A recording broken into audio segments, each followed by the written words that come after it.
Competition hub के video lecture में स्वागत है स्टूडेंट्स। और आज का जो टॉपिक है वो है ऊर्जा, एनर्जी। ये भी महत्वपूर्ण टॉपिक है और यहाँ से साइंस टेक के पोर्शन में GS2 में पूछे जा सकते हैं। बहुत ही आसान सा टॉपिक है, इसलिए मैंने इसको नहीं करवाया था, लेकिन कई लोगों ने बोला सर ऊर्जा एक बार करवा दीजिए। तो फिर आप लोग ध्यान से सुनिए, इसको है कुछ नहीं इसमें।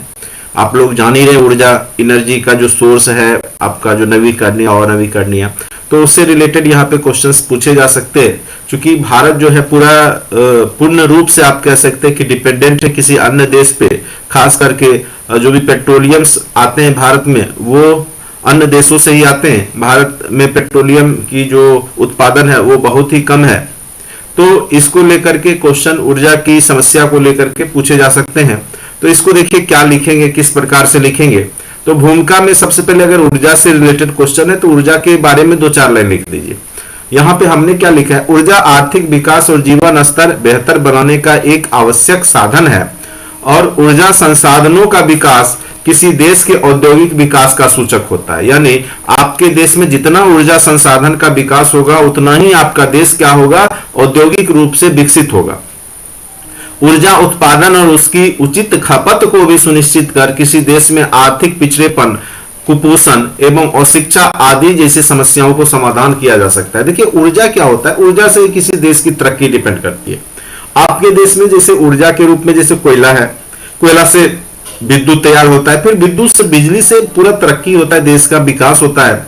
तो आप किसी न किसी रूप में आप कह सकते हैं कि ऊर्जा ही मेन रूप से आप कह सकते हैं किसी भी देश के विकास का प्रमुख संसाधन है या साधन है, जिसके माध्यम से देश अपनी समस्या, पिछड़ापन, कुपोषण, अशिक्षा को दूर कर पाता है। ठीक है, अब देखिए दूसरा पॉइंट में हमने यहाँ क्या लिखा, प्रकृति द्वारा हमें विभिन्न रूपों में ऊर्जा प्रदान की गई है, जो कि मुख्यतः 2 भाग में हम यहाँ पे बांट देंगे ऊर्जा को। ऊर्जा पहला भाग हो गया जिसको हम परंपरागत ऊर्जा बोलते हैं, जो हमारे प्राचीन समय से यूज होते आए हैं, जैसे कोयला हो गया, पेट्रोलियम हो गया। यानी आप उसको बना नहीं सकते हैं, प्रकृति के दोहन के द्वारा ही वो प्राप्त कर सकते हैं।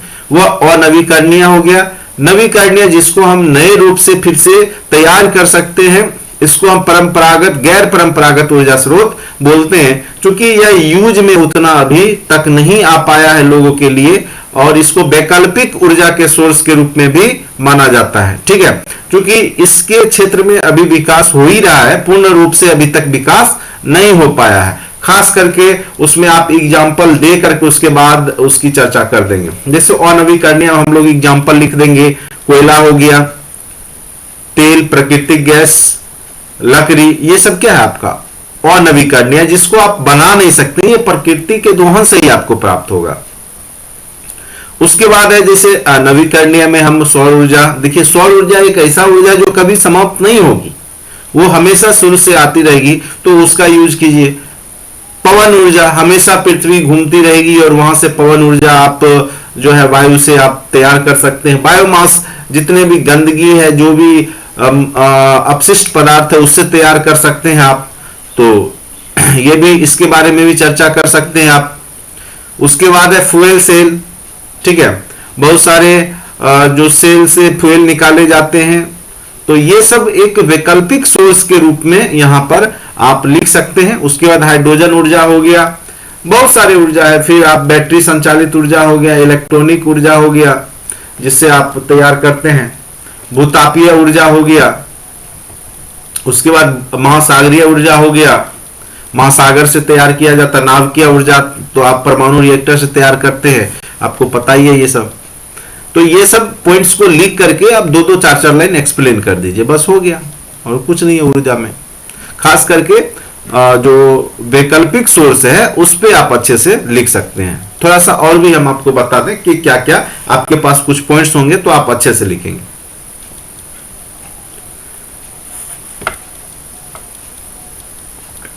परंपरागत ऊर्जा स्रोत या अनवीकरणीय, जिसको हम नए से बना नहीं सकते हैं, वैसे ऊर्जा के स्रोत जो प्रकृति में सीमित मात्रा में उपलब्ध हैं। जिस गति से इन ऊर्जा स्रोतों का दोहन किया जाता है उस गति से प्रकृति में इनका निर्माण नहीं हो पाता।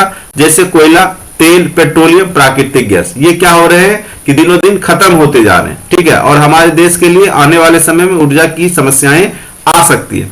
इसलिए हमारी जो सरकार है वो भी गैर परंपरागत ऊर्जा स्रोत पे ध्यान दे रहा है। अब देखिए गैर परंपरागत स्रोत ऊर्जा क्या है, तो जीवाश्म ईंधन को छोड़कर वैसे ऊर्जा के स्रोत जो पुनः प्राकृतिक क्रियाओं से, यानी प्रकृति द्वारा फिर से रीजेनरेट हो जाते, फिर से बन जाते हैं, उनको हम वैकल्पिक ऊर्जा स्रोत कहते हैं। आप सन से कितना भी ऊर्जा का यूज कर लीजिए, वो खत्म होने वाला ऊर्जा नहीं है। तो इसमें एग्जाम्पल में आप सौर ऊर्जा लिख सकते हैं। वैकल्पिक ऊर्जा आदर्श स्रोत नहीं होते। कई बार पूछ देता है कि इनमें से कौन ऊर्जा के आदर्श स्रोत। आदर्श स्रोत मतलब जो इजिली अवेलेबल हो, यानी उसको बनाने में उतना मेहनत परेशानी नहीं हो। जैसे पेट्रोलियम है, आप डालिए इंजन में, उसके बाद उससे आप काम कीजिए, इजिली अवेलेबल है, तो आदर्श स्रोत है। कोयला आदर्श स्रोत है। लेकिन ये जो होते हैं आदर्श स्रोत नहीं हो पाते हैं, क्योंकि इसको बनाने में इतना आसान काम नहीं होता है सौर से ऊर्जा तैयार करना। लेकिन आने वाले समय में जो है जो वैकल्पिक ऊर्जा होंगे वह ऊर्जा के महत्वपूर्ण साधन हो जाएंगे, क्योंकि आने वाले समय में लोग विशेष रूप से सौर ऊर्जा हो गया, पवन ऊर्जा या हाइड्रोजन ऊर्जा, तो इस पे आने वाले समय में जो है सारे वाहन वगैरह चलने वाले हैं। तो इसलिए भविष्य का ऊर्जा भी आपको कहा जा सकता है, जो वैकल्पिक ऊर्जा के स्रोत हैं उसे। भारत में लगभग सभी गैर परंपरागत ऊर्जा स्रोत बायोगैस, अपशिष्ट पदार्थ, चाहे जानवरों के हो, चाहे पेड़ पौधे हो, चाहे फसलों के हो, उसके माध्यम से बायोगैस बनाए जाते हैं।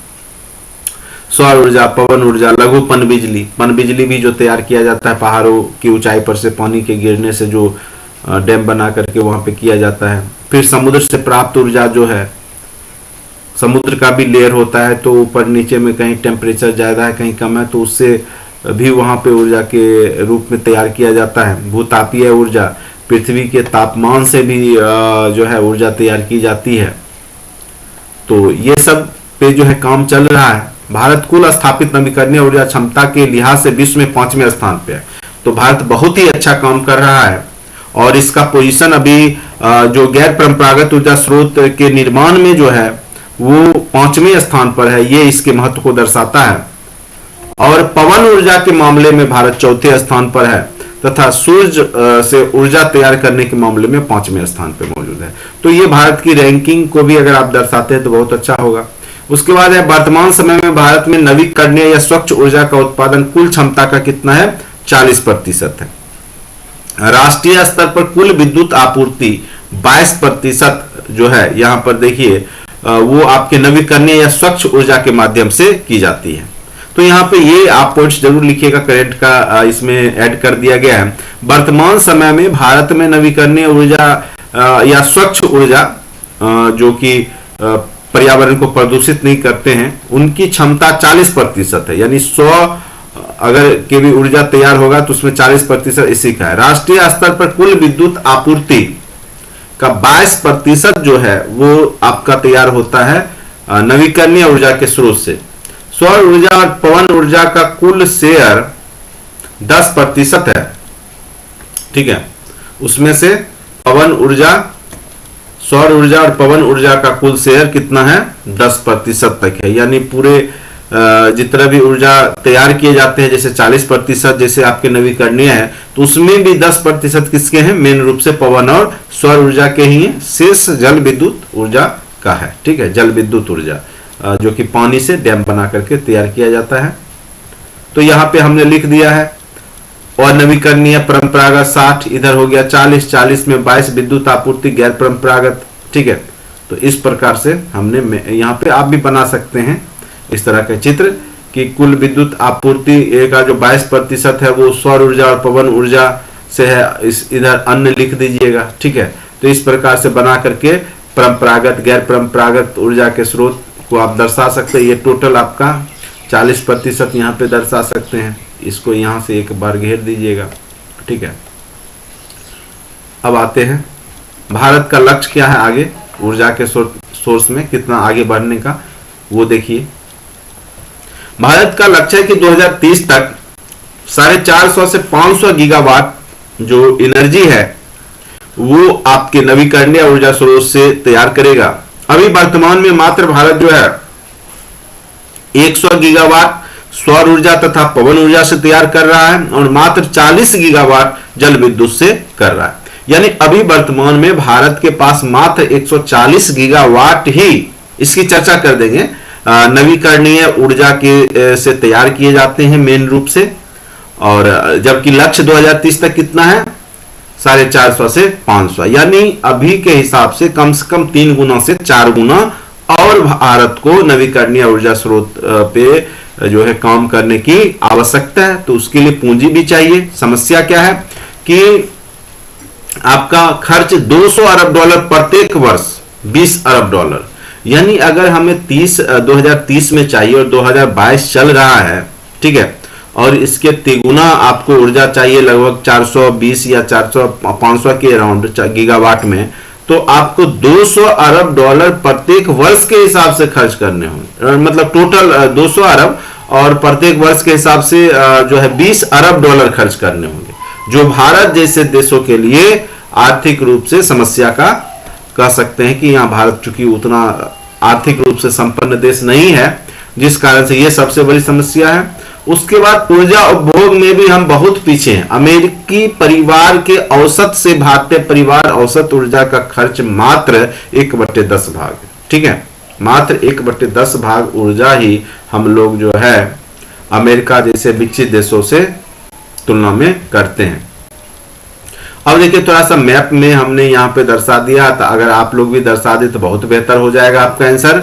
जैसे सौर ऊर्जा से गीगावाट में कौन से ऊर्जा से कितना तैयार होता है, तो ये गैर परंपरागत का ही है, ठीक है। जैसे 57.75% आपके सौर ऊर्जा, 40.89 पवन ऊर्जा, उसके बाद यहाँ पे 10.68 जैव अपशिष्ट से जो ऊर्जा होता है, बायोमास बायोगैस, जैव ऊर्जा जिसको बोलते हैं। उसके बाद 4.89 स्मॉल हाइड्रो जो पावर प्रोजेक्ट होते हैं उसके माध्यम से तैयार किए जाते हैं। तो ये आप गैर परंपरागत ऊर्जा स्रोत का, देखिए जब भी पूछेगा तो गैर परंपरागत ऊर्जा स्रोत के महत्व को ही पूछेगा, इसलिए हमने इस पे विशेष यहाँ पे जो है जोर दिया है। विभिन्न अक्षय ऊर्जा प्रणालियों की क्षमता गीगावाट में ये जो दिया गया है उसको आप बना दीजिएगा। और भारत विश्व में अभी तीसरा सबसे बड़ा इथेनॉल उत्पादन, आपको पता ही होगा, इथेनॉल चैप्टर भी टॉपिक भी हमने पढ़ा है। इथेनॉल क्या है कि पेट्रोलियम में आप 10% तक मिला करके उसको पेट्रोल में यूज कर सकते हैं, और इथेनॉल का कॉस्ट मात्र पड़ता है लगभग 29 रुपये, जबकि पेट्रोल आपके 100 के अराउंड रहता है। तो अगर आप 10 लीटर में अभी 1 लीटर भी मिलाते हैं उसका 10%, तो आपका पेट्रोल का कीमत थोड़ा सा घट जाता है। और आने वाले समय में 20% तक इथेनॉल मिलाने की बात की जा रही है। और इथेनॉल के संयंत्र आपके जितने भी चीनी मिल थे पुराने जो बंद हो चुके थे बिहार में खास करके, तो वहां इथेनॉल बनाने की प्रक्रिया शुरू हो गई है। तो इथेनॉल आने वाले समय में भारत के लिए ऊर्जा का बहुत ही अच्छा सोर्स के रूप में माना जा रहा है। उसके बाद भारत का तो स्थान हमने आपको बता ही दिया, तीसरा स्थान है। 1 नंबर पे अमेरिका है, 2 नंबर पे ब्राजील है और भारत तीसरे स्थान पे है। केंद्रीय विद्युत प्राधिकरण का अनुमान है कि 2030 तक भारत की बिजली आवश्यकता बढ़कर कितनी हो जाएगी, 817 गीगावाट, ठीक है। और उसमें से 817 गीगावाट में से 400 के आसपास जो गीगावाट होगा वो नवीकरणीय ऊर्जा स्रोत पे से तैयार करने की बात की जा रही है। जुलाई 2022 तक भारत में स्थापित अक्षय ऊर्जा जो नवीकरणीय ऊर्जा है उसकी क्षमता अभी 2022 में 161.28 गीगावाट पहुंच गई। ये सब एकदम करेंट डाटा, ये सब लिखेंगे तो आपके जो कॉपी चेकर होगा उसको लगेगा कि नहीं जो स्टूडेंट्स है बहुत ही अपडेट है और आपके अच्छे मार्क्स मिलेंगे। तो अभी लगभग 160-61 पॉइंट, उतना डाटा नहीं याद भी रहे तो 160 याद करके गीगावाट तक पहुंच चुकी है। ये भी लिख सकते हैं कि 2022 के जुलाई तक में इतना हम लोग अभी अच्छे ऊर्जा तैयार कर रहे हैं।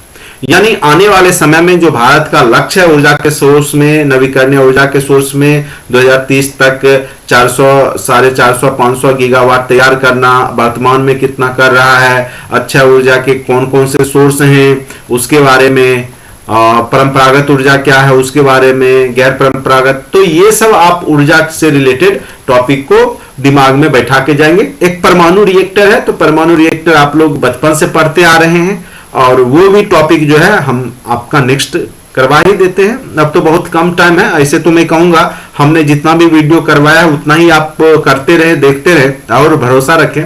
बाकी देखिए, ये एक ऐसा मतलब फील्ड है, एक ऐसा कह सकते हैं कि इसमें आप कितना भी पढ़ के जाएंगे तब भी लगेगा कि आपको ये छूट गया वो छूट गया। तो ज्यादा माथा पच्ची करने की आवश्यकता नहीं है।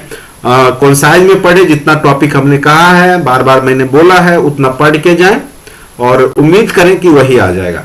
नहीं, अगर नहीं आने वाला हो तो आप कितना भी आप पढ़ के जाइएगा तो ऐसा टॉपिक पूछ दिए जाएंगे जो आपको नहीं पता होगा, ठीक है। तो आपके पास ऑप्शन होते हैं कि ऐसा तो नहीं है जितना क्वेश्चन पूछा गया उतना आपको बनाना ही है, उसमें से आपको चूज भी करने का ऑप्शन रहता है। तो आप जो आता है वो आपको चूज करना है, तो उसी में आपका काम हो जाता है। बाकी ज्यादा टेंशन नहीं ले, अब लास्ट मोमेंट पे है आप, और एग्जाम में एकदम बिल्कुल पॉजिटिव सोच के साथ जाना है। और मैं एक बार फिर से बोलूंगा, डीआई को एक दो बार और भी कम से कम 2-4 सेट अभी बना लीजिए, 2-4 एग्जाम से जस्ट 1-2 दिन पहले, ठीक है। तो थोड़ा सा वो कॉन्फिडेंस बिल्डअप हुआ रहेगा। उसके बाद आईआर सेक्शन में जो भी है वो एग्जाम के रात में एक बार जरूर देख लीजिएगा। बाकी ये सब जो है ऊर्जा है, ये सब आप लिख ही लेंगे। पेपर 2 के क्वेश्चन ज्यादा आपके जो होते हैं कॉन्सेप्ट पे आधारित होते हैं, इसमें रटंत विद्या वहां कम आता है, इसीलिए पॉलिटी के कुछ क्वेश्चन जो है वहां पे थोड़ा आपको प्रीवियस टाइप के मिल जाएंगे। लेकिन आपके जो साइंस टेक के क्वेश्चन होंगे या कुछ भी, तो आपके कॉन्सेप्ट पे ही डिपेंड करते हैं, इसलिए इस पे माथापच्ची करने की ज्यादा आवश्यकता नहीं है। एक बार आप लोग बस देख लिए हैं या सुन लिए हैं वो सफिशियंट है। आपको एग्जाम में बस वहां पे जोड़ तोड़ के थोड़ा सा जो लिखने का शैली है वो आप थोड़ा सा भूमिका, डिस्क्राइब, डिस्कस, ये सब पे ध्यान देंगे और उसको ट्री स्ट्रक्चर वगैरह ड्रॉ करेंगे, ग्राफ वगैरह ड्रॉ करेंगे, कुछ कुछ उसमें थोड़ा सा लगना चाहिए, यूनिकनेस बनाइएगा। बाकी बेस्ट ऑफ लक। और ये मुझे लगता है कि अब लास्ट ही वीडियो रह जाएगा। मेरे पास भी टाइम का अभाव रहता जिस कारण से लेकिन मैंने पूरा प्रयास किया कि आपके सारे टॉपिक आपको कवर करवा दूं। और जो लोग नेक्स्ट जो 68 का प्रिपरेशन करना चाहेंगे तो वो भी जुड़ सकते हैं। अभी बहुत ही मिनिमम कॉस्ट में आपको जो है उसमें हम आपको प्री से लेकर के इंटरव्यू तक आपके साथ रहेंगे। अगर आप तैयारी करना चाहते हैं तो वो आप उसको ले लें। उसमें सबसे बड़ी बात है कि हम ऑनलाइन टेस्ट आपको जो है उसमें लगभग 25 के आसपास ऑनलाइन टेस्ट करवाएंगे जो न्यू पैटर्न है उस पर आधारित। उसके बाद ऑप्शनल जो आप लेंगे, कौन सा लेंगे, कैसे लेंगे, सब हम बताएंगे आपको। निबंध की तैयारी कैसे करना है, वो सारे टॉपिक को हम अच्छे से आपको समझाएंगे, ठीक है। और भरोसा रखें और जरूर बेहतर करेंगे आप लोग, उम्मीद है हमें भी। और हमारा भी मेहनत सफल होगा तब जब सफल होंगे। तो इसलिए आप हमें भी सफल करें। जब हम यानी आप सफल होंगे तो हम सफल होंगे, ठीक है। तो इसीलिए मेरा उद्देश्य है कि आप जो गांव के ग्रामीण परिवेश में जो स्टूडेंट्स पढ़ रहे हैं, जिनके पास साधन नहीं है, जो पटना नहीं जा पा रहे हैं या अन्य जगह दिल्ली जाके नहीं पढ़ पा रहे हैं या कोई कोचिंग संस्थान का फी नहीं दे पा रहे हैं, तो मात्र अभी 500 में पूरा कंप्लीट कोर्स में लॉन्च किया हूं और वो मात्र 5 दिन के लिए है, 25 से 30 के बीच में। तो वो आप बाय कर ले। और साथ ही नेक्स्ट अगर करेंगे तो उसमें भी ज्यादा नहीं है, मात्र 1500 में पूरा कोर्स, जो कि पूरे ऑल इंडिया में मैं चैलेंज देता हूं, कोई नहीं करवा पाएगा आपको कमीशन की तैयारी, ठीक है।